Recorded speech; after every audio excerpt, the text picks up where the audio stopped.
E270. That means there have been 269 at least episodes before this one. It's episode 270. We're recording this live on January 12th, 2023. This is Human Factors Cast. I'm your host, Nick Rome, joined today by Mr. Barry Kirby. Hello and good evening.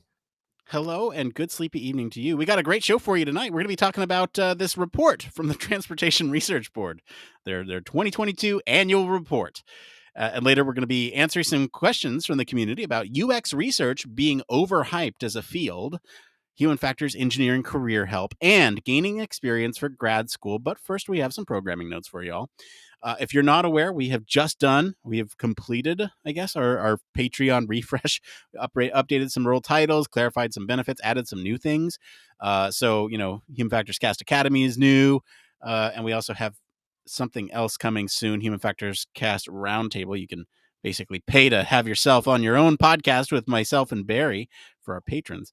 Even if you're not a Patreon patron, it's worth heading over there because we do post all of our stories for next week on our the polls we put up there. Wow, that wasn't rehearsed at all. We put the polls for next week's stories up there where everyone can vote, whether you're a Patreon or not. All you need is an account. But next week we have Inside Japan's long experiment in automating elder care, the best of CES 23. Please pick that one. And then we also have first ever UK spaceflight set for January 9th, which was last week. Pick that one. So you have my favorite. You have Barry's favorite. Barry, sorry. What's the latest over at 1202? So 1202, obviously the live episode is still what you can see is the 2022 in review, but I'm really excited about the fact that we've got some really cool interviews lined up for 2023. So the next episode to come out will be my future look onto 2023, what we can hope to expect. And I recorded my first interview yesterday, and I'm not going to say who it was with yet, but legend isn't going far enough. A human factors legend, and I'll leave it at that. Oh man, can you just type it to me so I can see? Well, no. Hey, that's great. Wait, no. All right, let's get into human factors news so I can forget about this.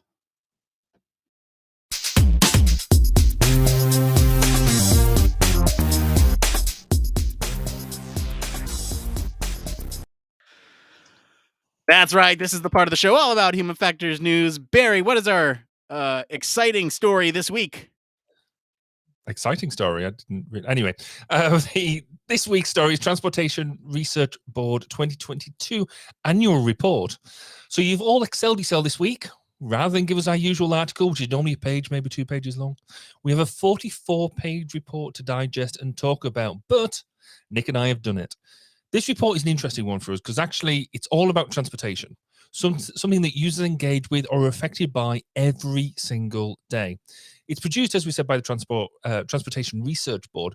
For those of you unfamiliar with the TRB, especially outside of the US, the TRB is one of the 7 program divisions of the National Academies of Science, Engineering and Medicine, a private, non-profit institution that provides expert advice on some of the most pressing challenges facing the nation and the world.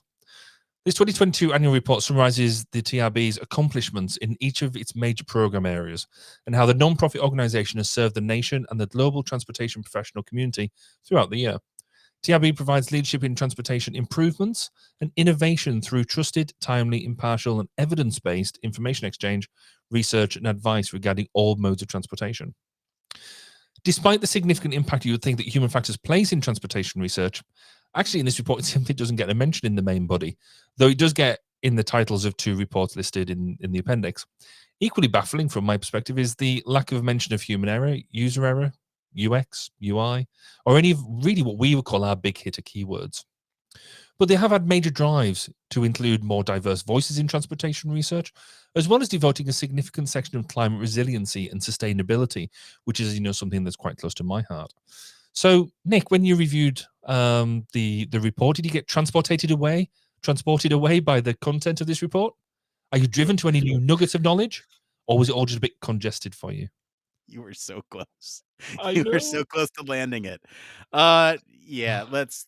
So the title of this episode is a pun and a double entendre. So it's driving us wild for a couple of reasons. One is because this is not the report I thought it was when I selected it for the poll to have you all, our listeners, vote. And so, oops, I think the report I was thinking of, we'll talk about in just a little bit. But it's still got some good human factors applications, despite them not mentioning any of the big hitter keywords. Although I do have one that was mentioned in there, safety. So there's that. And yeah, I know, Barry. I see you. Hey, I'll let you talk in just a second, but I just want to say, great job, TRB. I guess. I mean, this to me is the end of the year report that they put out to kind of say, here's everything that we did. As kind of like a documentation piece, and it's not the thing I thought it was, which was kind of consolidating 2022 data.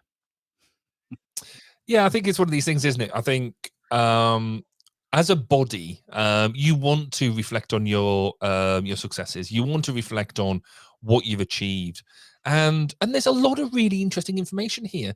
And it's an organization, it boasts over 8,000 volunteers, and they've produced a significant body of knowledge. And so, as great job, congratulations.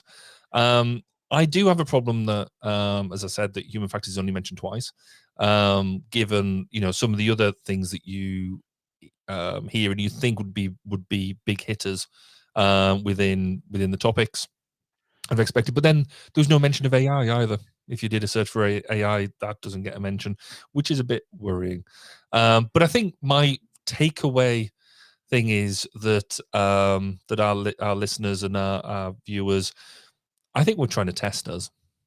I think they're having a bit of a laugh to see they see us week in, week out take articles of varying quality and varying length and produce some top quality analytical review of these things. So they're trying to challenge us this week by giving us this 44-page review, which they know we only get hold of this a couple of hours before the show, and so therefore they want to see whether we're up to that challenge of reading 44 pages and coming up with an articulate summary and insightful knowledge, or in insightful analysis of it. And I'm not sure whether I'm up to the challenge.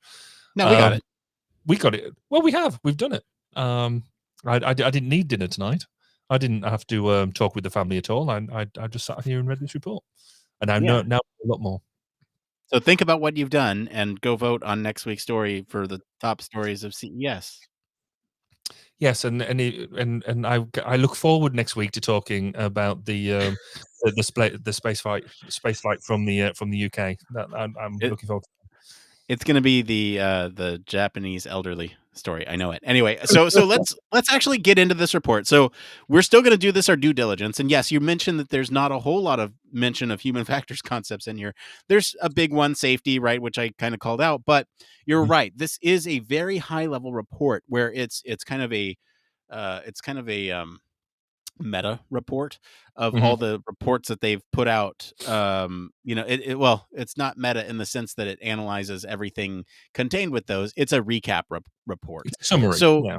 It's a summary. So it doesn't actually go into some of the topics that some of the sub reports, if you want to call them that way, some of their top reports that they've put out throughout the year, would cover. So I think maybe you've pulled out some of the top 3 webinars and the top 3 publications. There we go. That's the word. Yeah. You wanna go through those? I was going to say, how about I take the webinars, you take the publications? That sounds great. Because I mean, we know what it's like to do a webinar. I mean, we do them every week. They're not easy, and trying to get people engaged and trying to come up with topics that the people want to work with.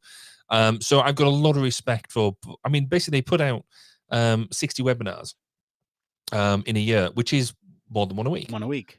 So that's about the same cadence as what we do with this podcast. And so when they've done it, they've done over 60, but their top 3 most attended, therefore the most popular in third place was transportation in an aging society. The future is now. Now we've talked about this before on the podcast. Then 2 was pedestrian analysis, current practice, resources, and applications, which is really good. It's sort of getting into what looking at what a what the user group is effectively, and what the target audience is. And then at number one, which slightly baffles me, is temporary pavement markings and removal practices in work zones, which they had over 300 people attending that webinar. So, I mean, stunning. Look, I know it sounds yeah, that is a lot of people, right? We can't even get that many people to listen to listen live for us. Although we do this weekly, and it's a different story every week. So I do want to mention though that this is like, you know, folks from every different state, many different cities, municipalities, who their job is to do this stuff. And so it makes sense that there would be a lot of attendance for some of the latest and breaking news in uh, pavement markings and removal practices. Right. I mean, the good thing around these sort of webinars, and they're not dissimilar to the webinars we do with the Chartered Institute of Economics and Human Factors. It's not like what we're doing here, where we find out the latest news of the week. These are all coalescing people who've got a specific interest, and so I would imagine that the people attending the webinar on temporary pavement markings is a different user cohort to the pedestrian analysis, is different again to the aging society. So, and within them different topics, they've when you look at the entire list, they've covered a wide range of things, and all credit to them to be able to draw in that sort of audience, because it's not just I guess here we rely on or take advantage of people who come in and just listen to every week about the sort of whatever it is that we're talking about that week. Whereas here, you've got to advertise what your particular topic is. You've got to push it out there to make sure the relevant people know that it's actually going to happen, and reach out to them to say, look, this is happening. Would you like to listen to it or even participate in it? So there's a lot more effort that goes into, or there is a lot of effort that goes into doing these specific topic events to make sure that they fulfill the brief, really. Yeah, and it's hard to talk about this from a human factors perspective. So I'm going to talk about it from like a science communication perspective. This is great that you have so many attendees on what I would call niche areas, like niche within a niche, right?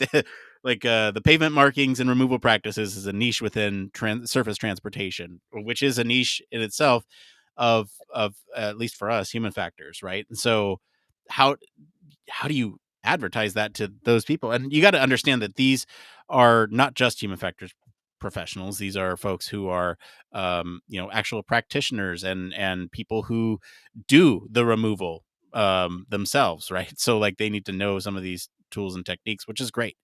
Um, and I think that can be, that you can say something there for training, that having these recurring or I guess more than once a week webinars on various topics is a great way to tackle training for folks, especially if it has some practical applications.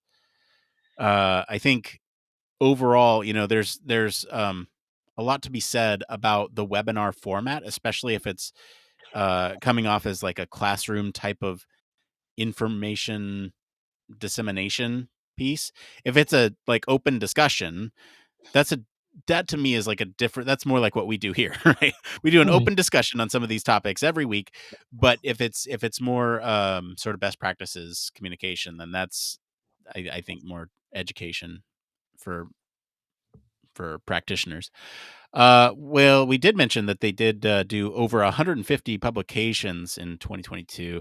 Their three top downloaded ones were the highway safety manual user guide. Now, this is the one that I thought that we were actually looking at today. Now, this is this document, Barry, has a whole intro section on human factors dedicated towards human factors. It mentions it in the title. So Cool. here's what you're talking about, right? Some key takeaways from this one here were basically focusing on roadway safety, predictive methods, so like estimating safety effectiveness, the expected and predicted crash frequencies, and then they also looked at guidance on applications. So for different roadway segments, interchanges, intersections, actually applying different things to these types of roadways they had in that safety manual. And that one's always a fun one to peek at. I think we may have actually talked about it on the show before, but it's always one of those ones where you peel it open and you're just like, ooh, this is good. This is juicy. There's a lot of human factor stuff in here. That's why I thought this week would be great to talk about that, but it's not that. So let's get into number 2. Sorry, just before you jump into number Yeah. 2, quick question. That Stop highway me. safety manual, is this, but then that says highway safety manual user guide. So is that just a user guide to be able to use the safety manual? Oh, that's a good question. I'm glad you brought that up. No. Maybe. I don't know. That's a rubbish title. Anyway, sorry. I had the same question, and I don't think it is. In fact, I was just looking at the report, and I don't think that is the case, because you're saying it would be a user guide for the safety manual. Yeah, which would then lead me to think that the safety manual was really hard to use.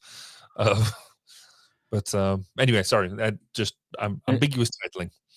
Well, no, because there's a section in here, using the highway safety manual user guide. So they have a section on how to use the guide. Right. And then they have an overview of the highway safety manual. So maybe it is. I don't know.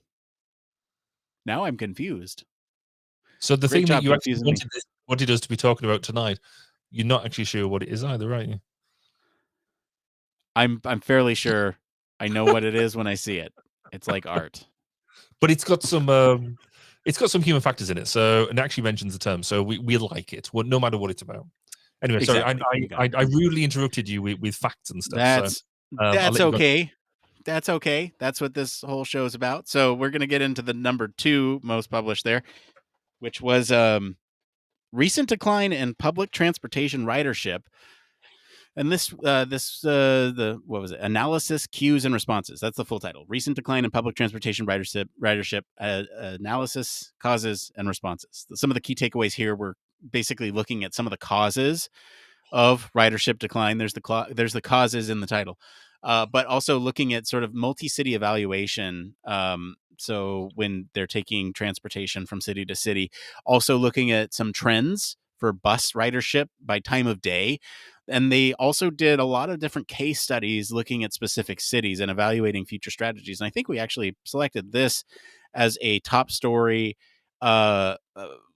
early last year. I feel like it must have been, because I do remember reading some of this where it was actually, there's a lot of human factors related stuff in here, reducing those barriers to entry with respect to public transportation. We actually talked about on the show before. This might have been before your time on the show, Barry, but talking about the sprawling nature of cities and speed limits, and basically what all that means when you have higher speed limits and greater distances between cities makes things less walkable and less transportable, and therefore, public transportation can't necessarily handle those types of multi-city relationships. So it's interesting for sure. Yeah, go ahead. I'd say, and that one, it was definitely before me, because I remember listening to it as I was doing DIY in the back garden, because you were also talking about equality of basically people people from different types of backgrounds being able to use it, and then also some people being excluded from it. So I remember it well. Yeah, well, and I mean, the TRB had this whole in this report that we're talking about tonight, has the whole section on basically inclusion and equity, and so that's great to see that they are sensitive to those topics, that folks may not have the same access to transportation. All right, and then the last, I guess, the most downloaded, most I guess most downloaded is the metric they're looking at here, is traffic signal control strategies for pedestrians and bicyclists. Key takeaways of this: they were looking at some analyses of crash data. They looked at guidance for pedestrian and cyclist needs, and then also looked at performance measures and interventions with respect to those performance measures for interventions, I think. So really interesting that one in particular got the highest, most downloaded I'm curious though, didn't you talk to Mr. Paul Salmon about cycling at some point? Yes, no, we did. They did and still are doing a study in Australia around cycling and basically cycling near misses and cycling accidents and things. And so they've developed a tool, and I think it's called Crit, but I could be wrong in that. But I think it's called Crit, where they encourage cyclists to do self-reporting, to be able to develop more data, because there is a lot of data around cars and vehicles in general, because there is legislative need to report that type of data. But actually, when you look at pedestrians and pedestrian near misses, so are quite a big deal. So if you maybe step out into the road and then step back because a car cuts across you, then you're not going to go and report that to anybody. And particularly cyclists. And here in the UK, there is lots of focus of cycling, particularly in London, where you've got some really, really busy roads. I would never cycle in London. It looks really, really, really unsafe. But you've got cyclist behaviour in of itself causing some. So some cyclists sort of jump red lights and things like that. And then you just got people big buses, big cars, these big SUVs, driving too close to cyclists and driving into cyclist lanes. So yeah, I think that's a really interesting type of report that I think would be useful over here around, how do you actually use traffic signals to control them. Yeah, and I do remember we snuck a little bit of that conversation in at the tail end of our conversation about AGI with Paul at HFES this year. So if you want to go listen to that, feel free to go listen to our interview with Paul Salmon from HFES, and then obviously over at 1202, it sounds like you talked a little bit more in depth on it. So there's the top 3 most downloaded. So what do you think, just at a high level, Barry? What does this tell us about the state of public transportation? What are some of the interesting topics that you are seeing trend wise? So, I mean, in the grand scheme of things, that I think we are. There's a few things that I'm really keen that are really excited to see in there. That there is this focus on climate change and sustainability around transport systems, and so they did. There was one of the publications that they give out there that was based on making sure that the aerospace systems are ready for sustainable fuels, sustainable technologies, and things like that. So the fact that they've got that on a focus, despite them not appearing in the sort of the top 3 or top 5, most attended or most downloaded things, they still feel the need to push that forward. The other interesting bit I thought was actually not necessarily around transport itself, but around the way that they've organized themselves. And they took a bit of a poll about whether people wanted to meet face to face or webcam, doing a hybrid model. And actually, they, after the 2021 virtual meeting, they surveyed all their attendees, and and they overwhelmingly said that they wanted to do the face to face meeting. And really what they sort of highlighted was doing a proper full hybrid model where you can do a face-to-face and you can get equally as rich an engagement remotely, was just logistically, as they quote, to quote it from the report, was logistically and financially infeasible. So they actually worked out the ways of doing, basically making sure that their in-person event was as safe as it possibly could be. And then they could do some other stuff as well. And because they've done these webinars and things like that, I think they've got a good blend there, which I think I sort of feel from that times with my own personal experience, having done I'm now much more comfortable doing online events. I'm comfortable doing in-person events. I still struggle with hybrid events, trying to get get that balance of get the balance right for both people. So I just thought it was interesting. It's the first time I've seen in print an organization actually deliver that sort of evaluation. Yeah, just taking a look at the trends in the field of surface transportation here, looking at the top 3 webinars, the top 3 downloaded publications here. There's a trend that I'm noticing, and I don't know if this has been a trend over the last couple years or if it's just this last year.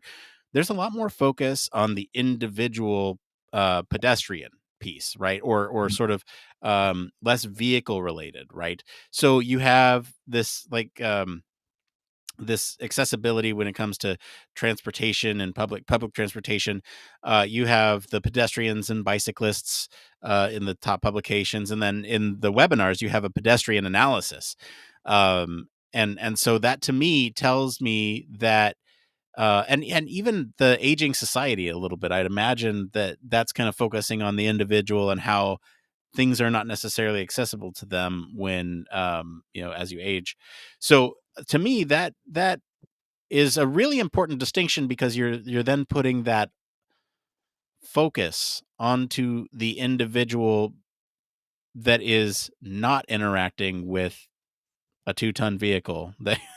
It seems like there's like more of a focus on the actual people walking about or choosing these more pro-social behaviors, and that to me it would indicate that focus towards the climate ergonomics ultimately. Because if you're focusing on walking, if you're focusing on public transportation, if you're focusing on cycling, then that to me would communicate they're not looking at cars as much. They still are, but the hot stuff right now is looking at, well, how can we make things, more green, more sustainable with those methods of transportation. So that's what stuck out to me, at least from at least the top few that we're looking at here. Yeah, and if you look through the entire report, they talk about the communication section at the end as well, and it's more. It seems to be a lot more about the transportation system as a whole, rather than just looking at the automobile, and them sort of things. As you say, it's looking at, right, how does the pedestrian interact with it is looking at a whole systems approach, or a SOZA, a system of systems approach. Which is really good. And then it goes a lot more into respecting and understanding the the the the different types of representation that it has. So it talks a lot more about LGBTQIA plus. It talks about Women's History Month, Black History Month, about having the diversity of input, which just screams awareness, which is really good. And I think that if they keep on going in this way, this what is underpinning this report, which I possibly should have said right at the beginning, is they have a 5-year plan, and we're only into year 2 of that 5-year plan. So it was launched last year, and running all the way out to 2027. And so this is year 2 of that strategic plan. And if they keep on going in this route, then I look forward to talking about it next year. Yeah, well, we'll see if it gets selected for a story next year. I mean, but you're right. You're right. I mean, you're absolutely right. They're still kind of early on in this plan, and I don't know. It's fun to look at a domain like surface transportation interests me. It's not my area of expertise. It interests me because there's often a lot of really fun little interesting things that will pop up, and you say, "Oh, I didn't." You're looking at the width of those markings on the okay, that's cool. And and then you start to think about, well, how is that any different from looking at, sort of the differences in an interface? Because the road is the interface in a lot of ways for pedestrians, and well, it's part of the interface. But it's interesting to me. So anyway, all that being said, I picked the wrong article. I picked the wrong report, and we're gonna. Any last words on this one, Barry? No, I think congratulations to them. They've clearly had a good year. I'd like to see something like, or like, how we can apply the learnings from this over here in the UK, and how we would seek to do that. But I think I need to talk to different people to make that happen. No, I think you flip everything on the other side of the road, right? Is that how it works? Oh, Is that's it? true. And we have slightly more lights. Yeah. Anyway, thank you to our Patreons and all of our listeners this week for selecting our topic. Thank you to our friends over at the Transportation Research Board for our news story this week. If you want to follow along, we do post the links to our original articles and our weekly roundups on our blog, or you can join us on our Discord for more discussion on these stories. Like I said, you can always vote for the next story on our Patreon page, Patreon or not. It's open to everybody. We're going to take a quick break and we'll be back to see what's going on in the Human Factors community right after this. Human Factors Cast brings you the best in human factors news, interviews, conference coverage, and overall fun conversations into each and every episode we produce. But we can't do it without you. The Human Factors Cast network is 100% listener supported. All the funds that go into running the show come from our listeners. Our patrons are our priority, and we want to ensure we're giving back to you for supporting us. Pledges start at just $1 per month and include rewards like access to our weekly Q&As with the hosts, personalized professional reviews, and Human Factors Minute, a Patreon-only weekly podcast where the hosts break down unique, obscure, and interesting human factors topics in just 1 minute. Patreon rewards are always evolving, so stop by patreon.com/humanfactorscast to see what support level may be right for you. Thank you, and remember, it depends.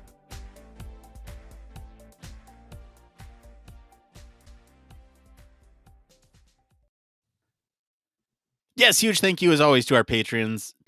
Why do I keep doing that tonight? Patrons. We especially want to thank our Human Factors Cast All Access patrons, Michelle, Tripp.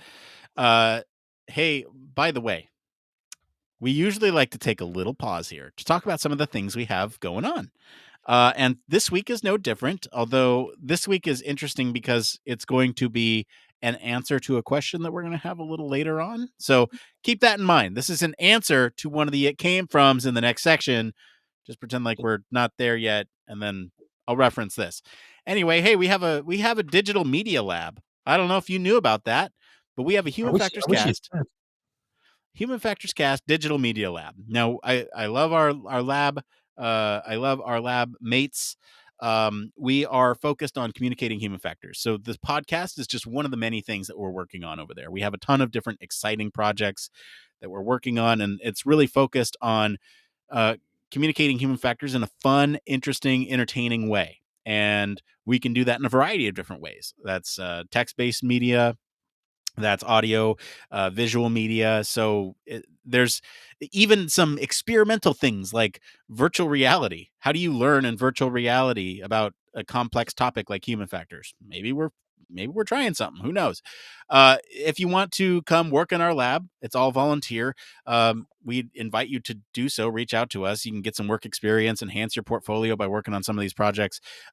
Get experience working with a worldwide distributed team. We have folks from all over the world, UK, Australia. I know I'm forgetting other places that are worldwide. US, like that's a given. But it's great for undergrads who are looking to get into grad school. There's the answer for later on, and you get to work with some industry tools that we got our hands on. So that's kind of fun too.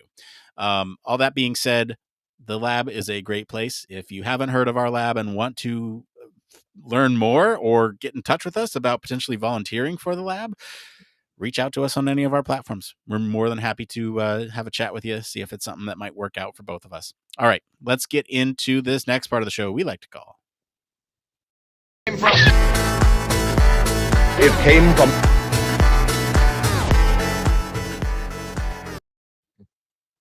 Oh, that's right. It came from. It came from where? It came from all over. This is part of the search where part of the show where we search all over the internet to bring you topics the community is talking about.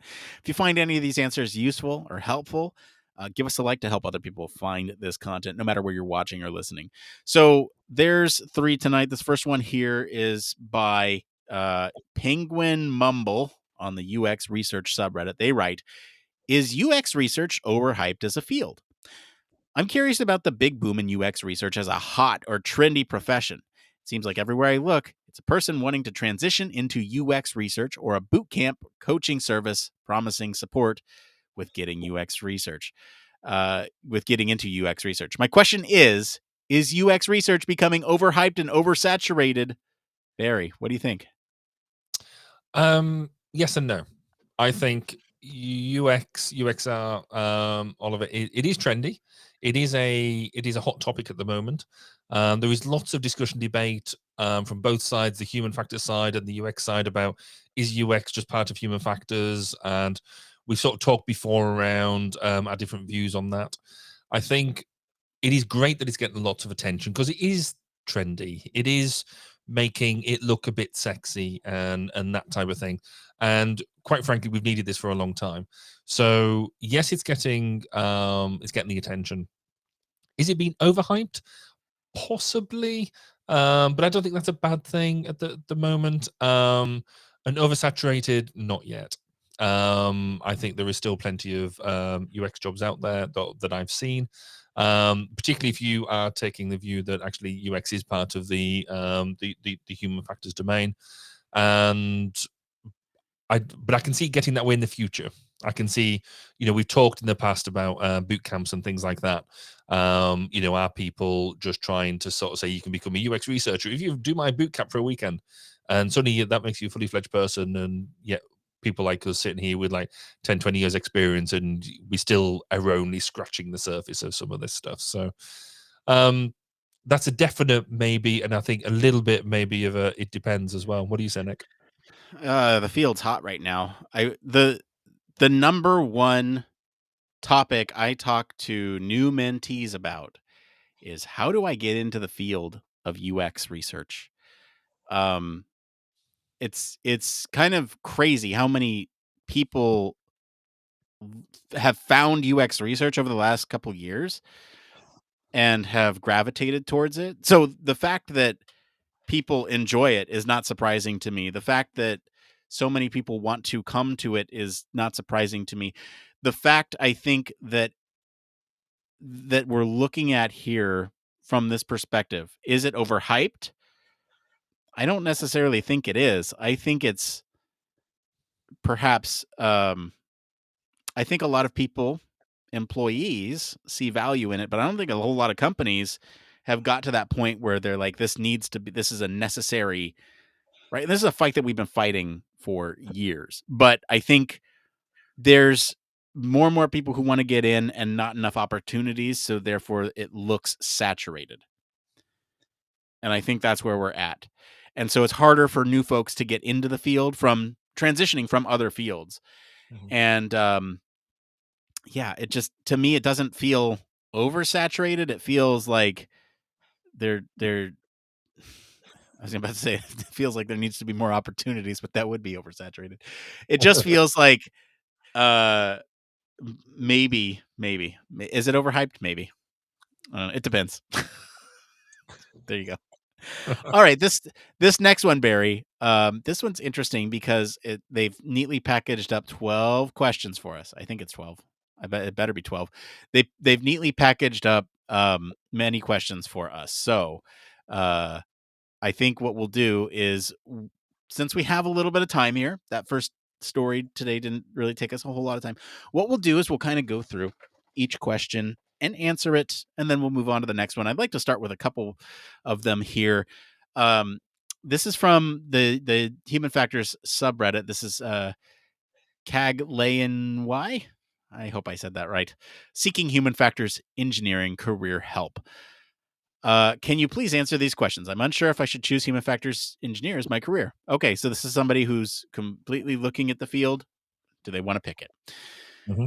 The ones that we don't really cover on the show, I'm going to kind of focus on. Like I said, there's 12 here, but I think I think we focus on the ones that maybe we haven't touched on so much or bear repeating. So this first one here.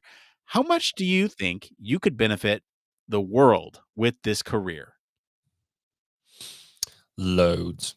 So from a basic standpoint of, if you do firstly, we don't talk about human factors engineering very much in the grand scheme of things. So I'm really pleased to see something come out around human factors engineering. So quite close to my heart. So benefit the world with this career. Well, actually, now that we are starting to understand that human factors and HFE really works outside the workplace as well, so it isn't just purely scoped to the environment of our workplace. I think we're only just starting to really get this idea of almost meta-human factors and things like that.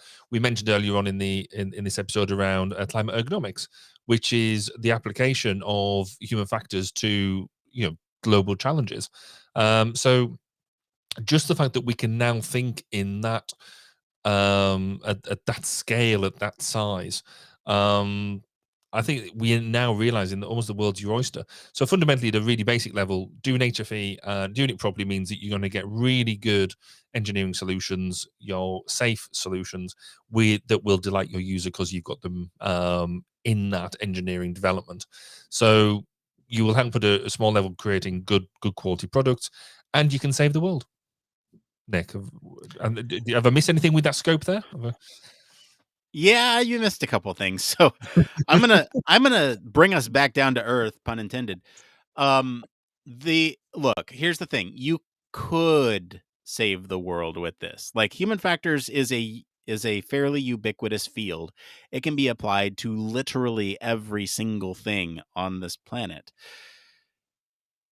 The part where I caution against that is, or at least the thinking that you could save the world, is that it will largely depend on what you're working on. So if you're working on something like, a very specific line on a very specific lane on a very specific street in a very specific small town in a very small town, rural America, right? Then you're going to save the people of that town. I still think it's worth considering that you can save people's lives absolutely, unequivocally, with human factors. And that in itself should be a reward. Or you can improve people's lives. If you're not saving them, if you're not working on safety related things, you can absolutely improve people's lives by making things easier to do. And that in itself is one of the most rewarding things as a human factors practitioner that I get to do. When I look at the end of the day and I see, oh, this person has improved their output by whatever, that to me doesn't translate, oh, that means they've increased their efficiency. That means they're spending less time getting frustrated on the things that were holding them back before.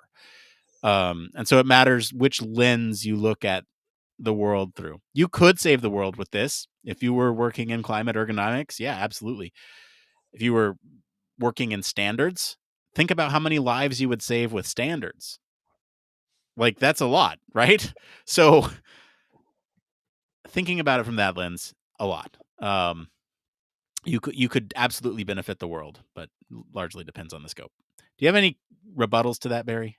So I feel like No, I'd agree with you. But if you do want to save the world, there is now a fully funded PhD that is available here in the UK that you get to work with me and Cardiff University, and that is an open thing right now to be able to come and save the world through human factors engineering. Just saying. Look at that. All right, Barry, this next question is really interesting. Do you have any regrets about human factors engineering in this career? I have. Do I have regrets? Yes, I do have one regret, I think. And it's not, regret's a strong word, I think, It is, right? because Loaded. so in many ways, I wish I'd known about human factors earlier. We talked before about where my sort of career path and the fact that my initial degree is command and control. So I'm an engineer first, and then I found human factors. I wish in many ways I'd found it earlier, so I could have done more with it. But then if I'd found it earlier, I wouldn't have done everything else that I'd done, which then influenced the way I work about things now, etc., etc., etc. So it's a sort of regret that is kind of non-realistic because I would have got there. I think I wish I wish I'd had more, I guess, confidence to go for some different types of. So I've always been. There's been a lot of jobs I had early in my career that I took the safer option perhaps, and stayed in the domain that I know very well, and I had potentially a couple of opportunities where I could have broken out of it and done something else. or don't stay within human factors, but maybe gone into slightly different domains. But then again, I then want to be doing what I'm doing now. So they're not really regrets, but they're almost what ifs, almost they're hypotheticals almost. And I do sort of muse on them occasionally. Yeah. What about you? I Do think you regret anything? I do. As it's career specific, I mean, do you consider the podcast career specific? Because I regret bringing you on. I'm just kidding. That wouldn't be a first. Look at us banter. No, there's actually one moment I really do regret with the podcast, and I will tell you that moment in the post shows. So Okay. stick around.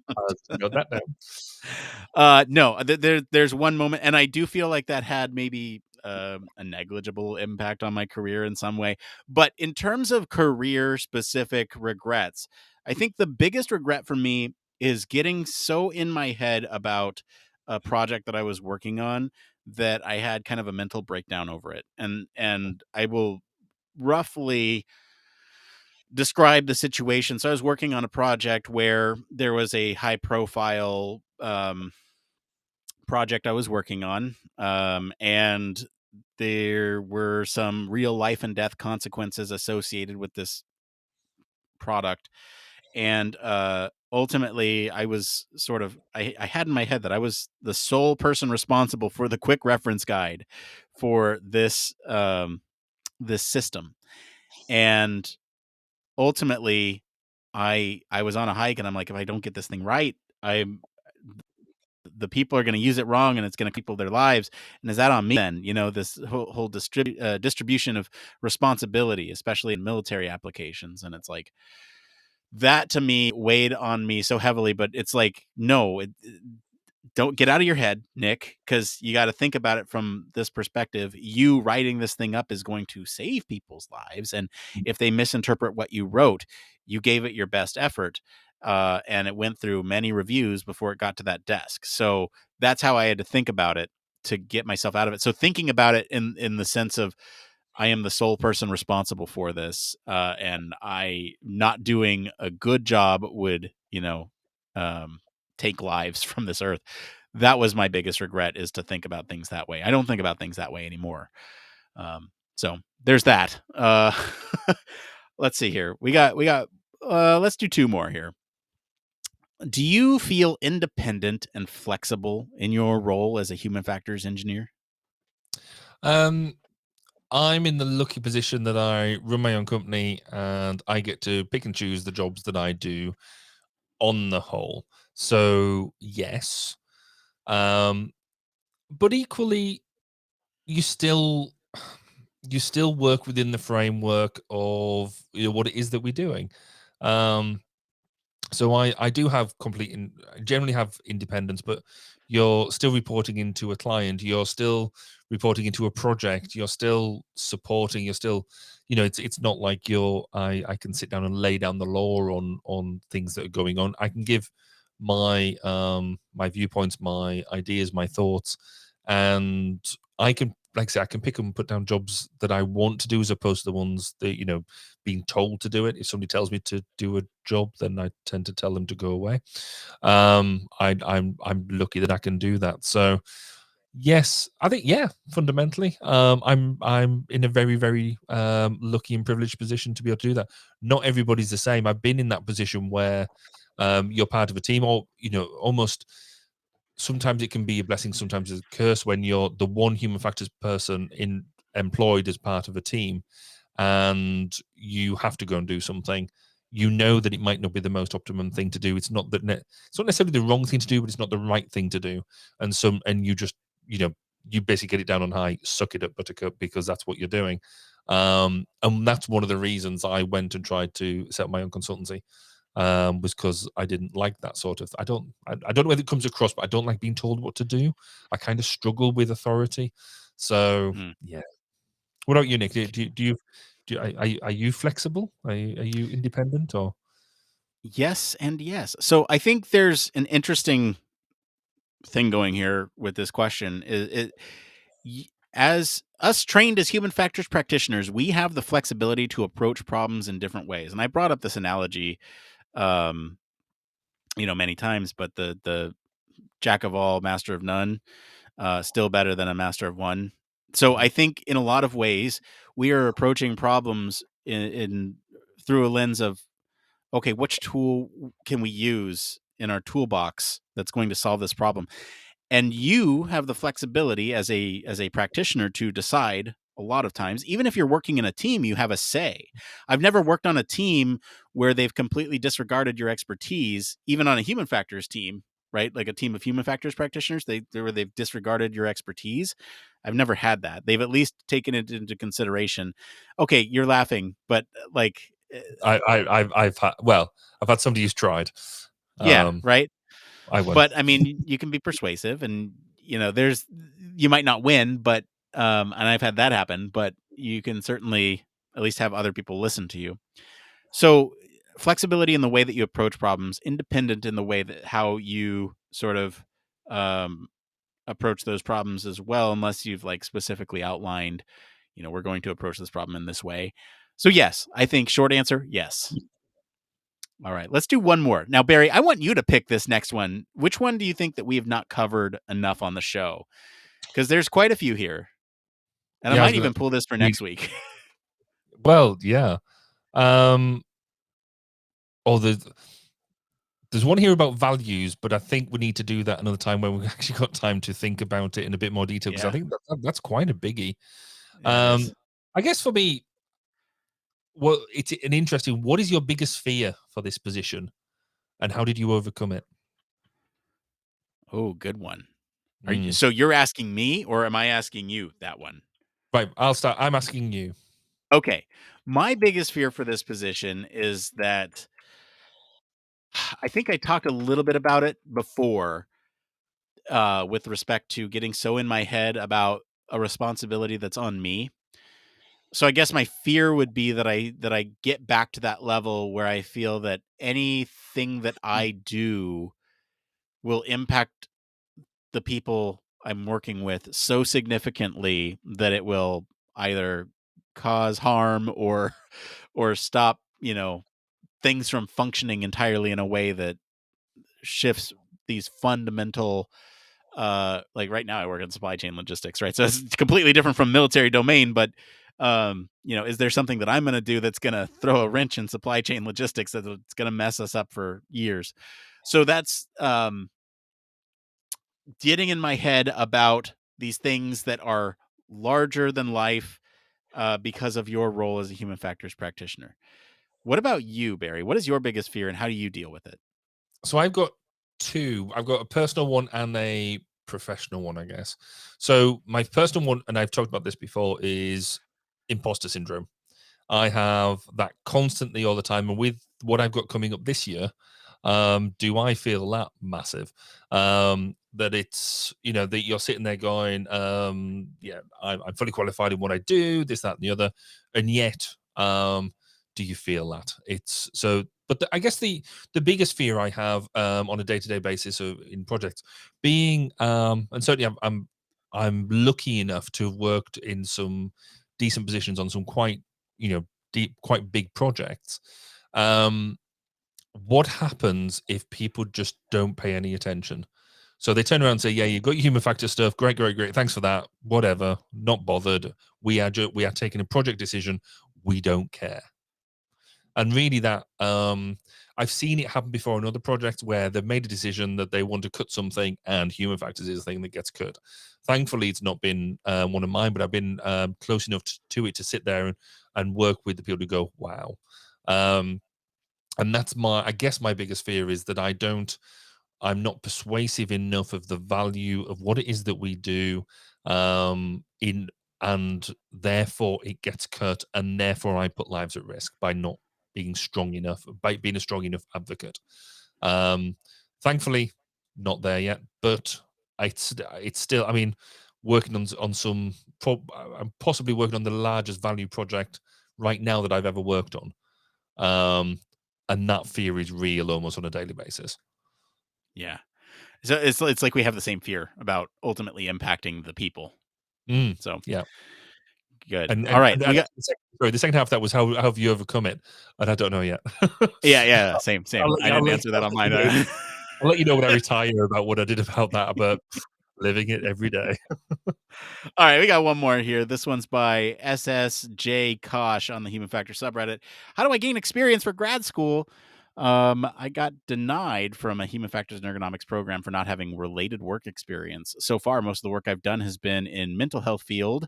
How do I build up my resume and work experience to cater to a Human Factors degree? Barry? Wow. I'm quite intrigued that they've not got been thrown out of a program for not having work related experience, an educational program for that. Anyway, so we sort of mentioned, we boxed around this quite a few times before. So you work in the mental health field, so you do a lot of stuff there that might not have the exact words that we're looking at, but do a lot of the stuff that we do. Things like with the way that you engage with patients is very similar to user engagement. The way that you get feedback and things like that. So there's going to be a lot of things that you do that cross over. Identify them and work out the difference in language, and that will help you build up them little bits of your resume. So that is almost trying to get the something for nothing piece. But then you've got Nick might mention something about some online lab. I'll leave that for him to talk about. But fundamentally, there are things out there. There's online learning. There is companies that will get you can look for placements and things like that. It's getting that balance right between what you're doing on a day-to-day basis. So if you're doing this alongside work, or you're happy, or you're just trying to find a different. If you got the time to be able to go and look for different jobs, but look, internships and things like that. Nick, have you got any sort of online resources that you think might help with this type of thing?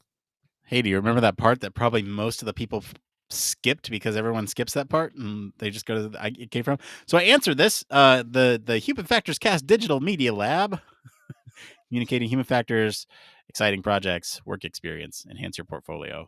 It's not an advertisement for it, but yeah, get in a lab, get some in terms of how to get experience there, do your own personal projects, that type of thing. But joining a lab is probably a really great way because they have a lot of stuff that needs to be done, and there's no shortage of work that you get to work on that have direct impacts towards human factors a lot of the times, right? So that's where I would say, we have a lab, so do that. All right, let's get into one more thing. Needs no introduction. Barry, what's your one more thing this week? So my one more thing I thought was going to be really, really, really, really exciting, and it turns out it was sort of exciting with a bit of a damn squib at the end. And then I'm talking about the Virgin Orbit launch of Cosmic Girl and Launcher One. So Cosmic Girl was the idea behind Virgin Orbit was that it's 737, and it's a 737 with a rocket slung underneath it, and then it takes its cargo and puts it into space, into orbit. Or at least that was the plan. It didn't quite work like that, and I'm not going to go too much into the detail about the outcome because I think we hopefully next week just vote. We might talk about the entire thing next week. But the main thing I want to focus on is they did a live coverage through YouTube. Now that's not new because SpaceX has been doing that, NASA's been doing that. And you get the talking heads, where they're at in the mission and all this sort of stuff. But I have to say that the way that Virgin Orbit did it was terrible. It was appalling. It was there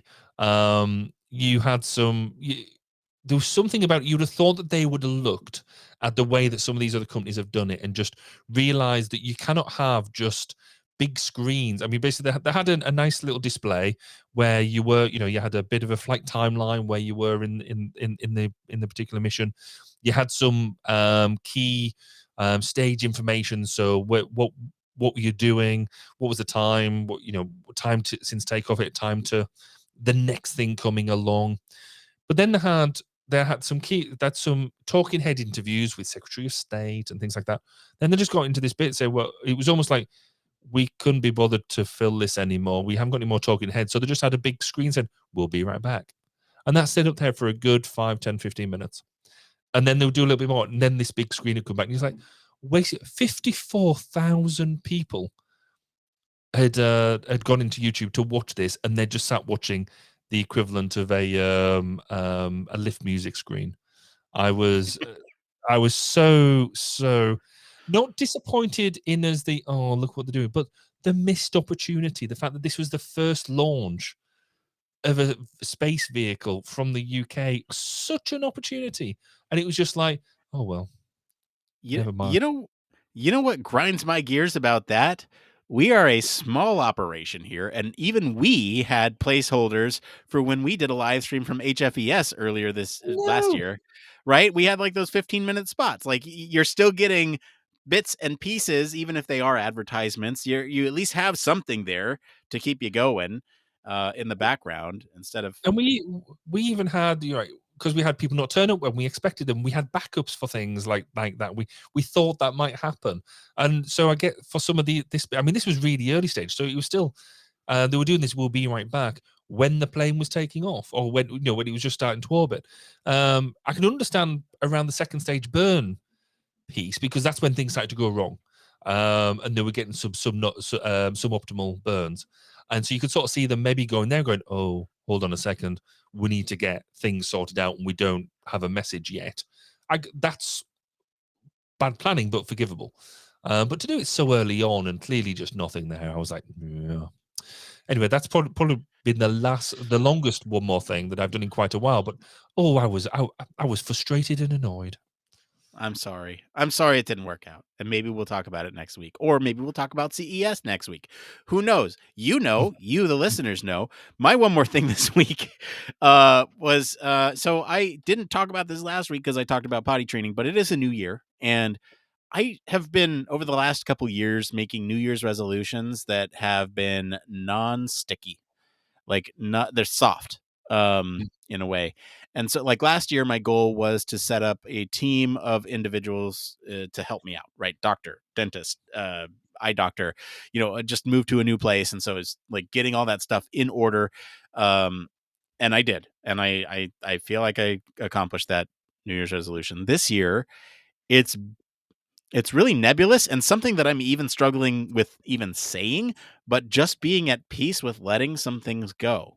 I have a lot Sure. of games in my backlog that I want to play, a lot of TV shows that I want to watch, a lot of movies that I want to watch, a lot of books that I want to read that I haven't got to read, a lot of projects that I want to do that I can't necessarily do. I don't have the time for everything. And so my goal this year is to just be okay with letting some things go that I will never ever do, even though I want to do them or work on them or whatever. Like there's just being at peace, and it's so hard because I'm like I could just not do that book, but I'm a completionist and I want to, and it's hard. I struggle with it even right now as I'm talking to you Mm. about it. I can't fully let go. And so my resolution is to just let go of something. And with that, I'm going to let go of this episode. So that's it for today, everyone. If you like this episode and enjoy some of the discussion about roadway hazards, I guess, I'll encourage you to go listen to episode 239, where we talk about, can we define sex as risky driving behavior? Comment wherever you're listening what you think of the story this week. Did you like that report? I don't know. For more in-depth discussion, you can join us on our Discord community. Visit us on our official website, sign up for our newsletter, stay up to date with all the latest Human Factors news. If you like what you hear, you want to support the show, there's a couple things you can do. Right now, you can stop what you're doing and you can leave us a 5-star review on whatever podcatcher you listen to or our website, wherever. It just helps us other people find our show. Tell other people about us. That's the second way that you can help. Word of mouth is really, really important for the way that we operate here. We're a small niche community. And if you can tell one or two people about this show and say, hey, these guys talked about the Transportation Research Board's recap report, and it was a great episode. I'm putting that energy out there. Maybe you guys will too. Or 3, if you have the financial means to do so, we have a wonderful Patreon page with a bunch of rewards for our supporters. If you have the financial means to do so, we like to give back to you. We have a bunch of fun things over there. Like I said, we just went through a big refresh on all of our stuff. There's new podcasts coming out beyond Human Factors Minute just for you all. There's our academy. So if you want a part of any of that, go take a look. Mr. Barry Kirby, thank you for being on the show today. Where can our listeners go and find you if they want to talk about your disappointment with the Virgin launch? Well, if you want to find out about how I was disappointed, particularly about the way it was portrayed on YouTube, then you can find me on Twitter and other social media at Baz_K. Or if you want to come and hear my amazing interview that's going to launch in a couple of weeks, come and find me on 1202, the Human Factors podcast, which is at 1202podcast.com. As for me, I've been your host, Nick Rome. You can find me on our Discord and across social media at Nick_Rome. Thanks again for tuning into Human Factors Cast. Until next time, it's a